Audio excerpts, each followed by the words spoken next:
You said you went from hero to zero before you locked yourself, away for 3 months and got back to the basics. What did you mean? Where had you gone? Well, for me, over a period of time, I was always drinking when I was in the military. It was just a thing, you used to go and do stuff, you used to come back, don't show emotion, just get on the lash. Did show emotion, shut up and get a beer down your neck. It was that kind of alpha male environment. That Not a place for emotion, right? You said the military doesn't allow you to talk about your feelings, so you become the biggest pressure cooker. It's like the biggest boys club in the world, the hardest gang. You're not encouraged to talk about your emotions. So you do crazy hard stuff and then drink. Yeah. Right. Absolutely, and that's you work hard, you play hard. And certainly that kind of mentality. Such a nonsense phrase, isn't it? Yeah. There's nothing playful about poisoning yourself. Exactly, but then you go on a 3-day binge. You work for a few weeks, couple of weeks, you go away and then you come back, 3-day binge. And then that's a very, that created my sort of program of how I used to drink, how I used to relate to drink. So by the time I actually left, I was doing a lot less work than I was in the military. So I was playing a lot harder. So those days, and I used to 3 days before I used to start going, your weeks disappearing away. And, it used to be this constant thing of drinking on you start on a Thursday night for a couple of we used to call them warmers in the butts. And that was a term that we used on the ranges about the bullets going into the butts anyway. Okay. I thought I'd better explain that. It could be something very different. Yes. And then Friday you're out, Saturday, Sunday, and then Monday you just pulling yourself together. You're still pickled from the weekend, and you're not back together before, around Wednesday you start getting a bit of clarity. Right. Thursday comes around, back on again. And that was constant. And like we mentioned before, the sleep is the best weapon you've got. This whole, back in that day, sleep's for pussies, and, you got plenty of time to sleep when you're dead, do all this bravado. It's the biggest load of shit you've ever heard, isn't it? Because that is where you recuperate, regenerate, and it's so important we get that sleep. When you drink, you might think you sleep, you don't sleep. Your brain is still extremely active, and it's not actually sleep. And that's why when you don't sleep, you feel hungover. And I'm working on my sleep, but I still have nights where I don't sleep, and I wake up, and I get flashbacks to being hungover. It feels the same to me. It's terrible. Yeah, it's not a nice memory, is it? No. Yeah, so basically that was me, and I left the military, and I said, when I left the military, it was like, because I'm one of the first, I don't hear many people saying this, right, but when I left the Special Forces, I left because it didn't connect.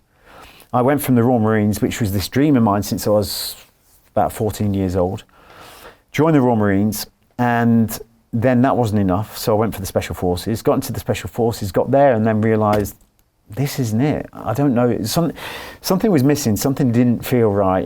I didn't feel like I was in the right place, and I didn't know what that was. Why? You wanted to push yourself, we'll talk about maybe why you wanted to do that later. But you wanted to be the best of the best. You wanted to push yourself. But then when you finally got there, like so many things we wish for, you didn't actually want to do it? You didn't find the work fulfilling? I just didn't, the perception and reality. Okay.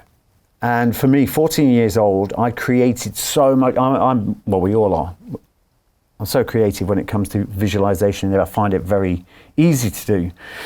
And we all are, that's a point, before it's stripped out of us through the schooling system. But thank God I left at 14, so I had a fair bit of creativity. So for me, I'd made that vision so strong in my head, and it was like a constant thing for me. When I was at school, and I went, I can't be bothered with this anymore. This is what I'm doing.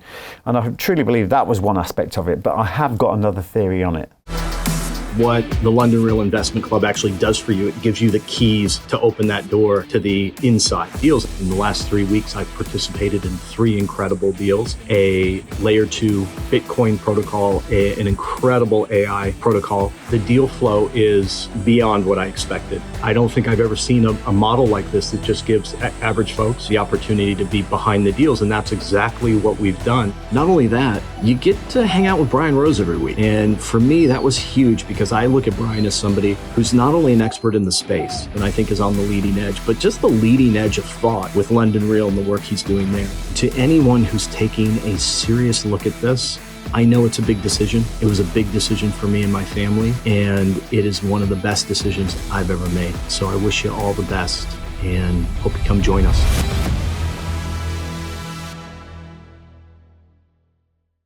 And that goes back, a lot of people know the story. My first memory of life on this planet was the Chimp.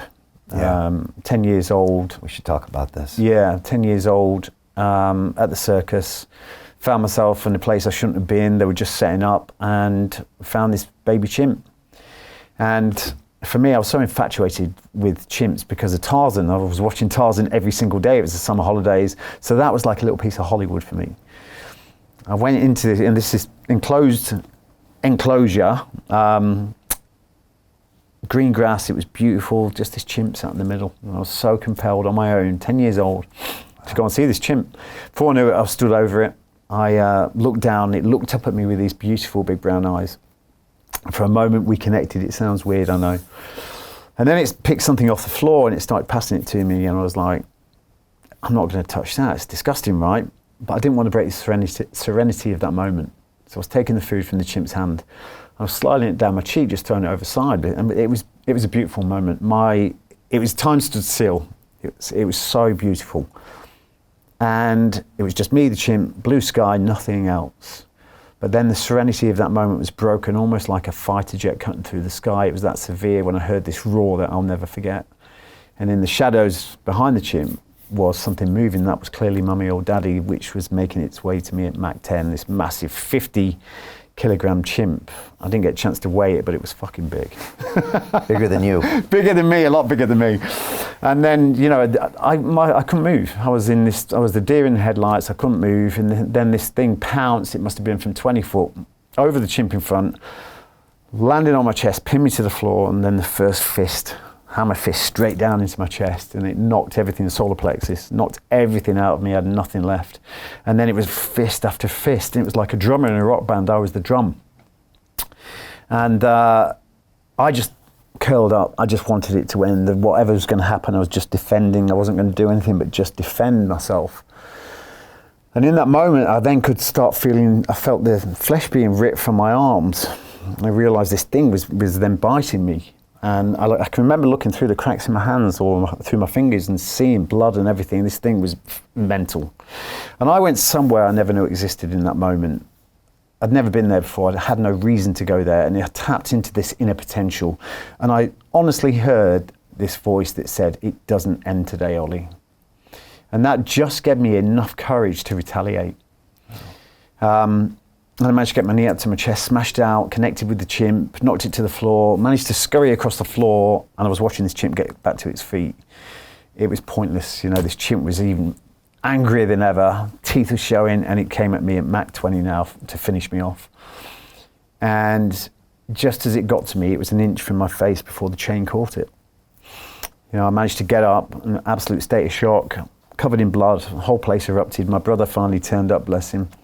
And that was my first memory, my first proper memory of life on this planet. It was that moment. And I learned 3 things in that. As I look back, I learned 3 things which would help my journey moving forward. And that's, first of all, regardless of your situation, you always have a choice, always. Secondly, that was my first break point. And that's why my business is called Breakpoint, because it was stepping into short-term discomfort for long-term gain. It was short-term discomfort was fighting a 50-kilogram chimp as a 10-year-old. The long-term gain of that was the fact I'm here today to tell the story. But the third thing was tapping into that inner potential, knowing that we have got more than we're led to believe, a lot more.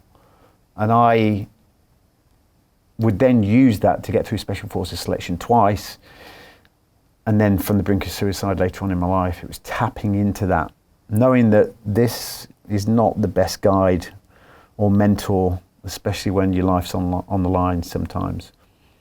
Would you consciously tap into that, or just deep down inside you think you knew you were capable of that? Looking back, this is how I figured it out, okay? And like I said, I didn't do a debrief afterwards with my parents saying, this is what happened. But they say always that trauma isn't what happens to you, it's the fact that you don't process it too, although maybe that was big enough. No, but this is another thing with trauma, and the fact I honestly believe we've got this system, this innate system that allows us to lock away the intimate trauma. So in that moment, you can lock away the intimate trauma and push it away, and that helps us. It's a tool because it helps us get over the short term. But it doesn't mean you can leave it locked away. Okay. You're supposed to go back to it. Okay. Because us being us, we don't go back to it, and I never went back to it, and that was the meaning for the ayahuasca. Hey, I know investing in crypto is scary, It takes a real leap of faith because there are so many scams, rug pulls, and bad actors out there. It's a dangerous business, which is why 95% of people lose all their money. Well, that's why I created the London Real Investment Club, so you can access the hottest deals on the planet and use the crypto bull market to create the generational wealth that you deserve. Join my team of over 100 people from around the world that are making millions of dollars behind the scenes investing in blockchain, AI, Web3 games, DeFi, Bitcoin, and more. Don't miss out. Click the link below to book a call with one of my team now. But hurry, this bull market will end soon. I know investing crypto can be scary. That's why you gotta join the investment club. Pull the trigger. Let's do this.